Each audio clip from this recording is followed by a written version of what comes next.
Marahaba. Hebu kaniletee kitu nipumzike.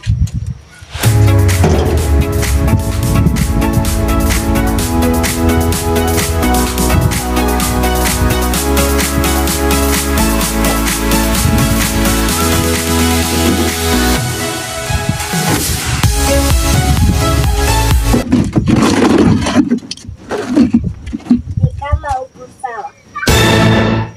Hebu kaniletee maji ya kunywa.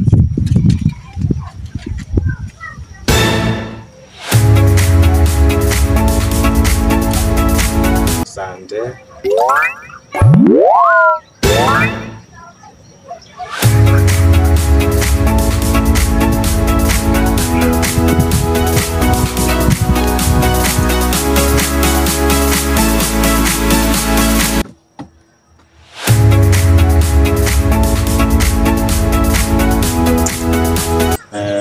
Maslin, nimekuita hapa.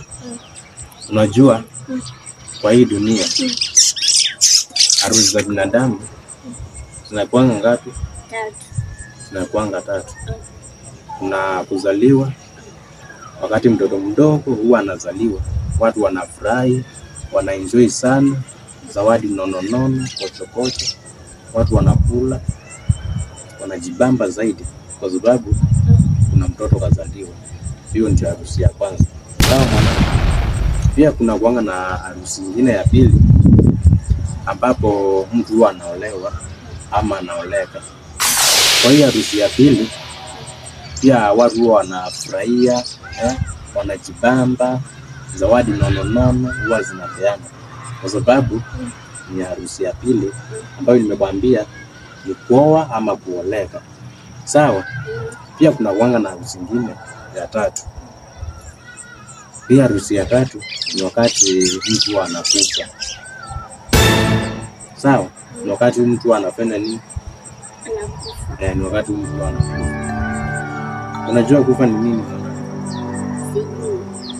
Mtu akikufa huwa anaenda kwa Mungu. Sawa? Mtu akikufa huwa anaenda wapi?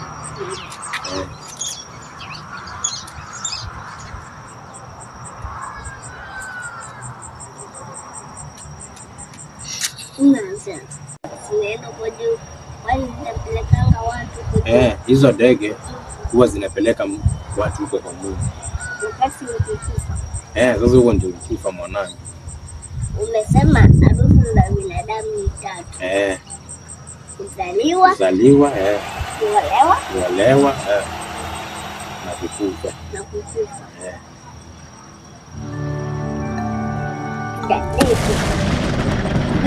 Kuolewa. Oh my God.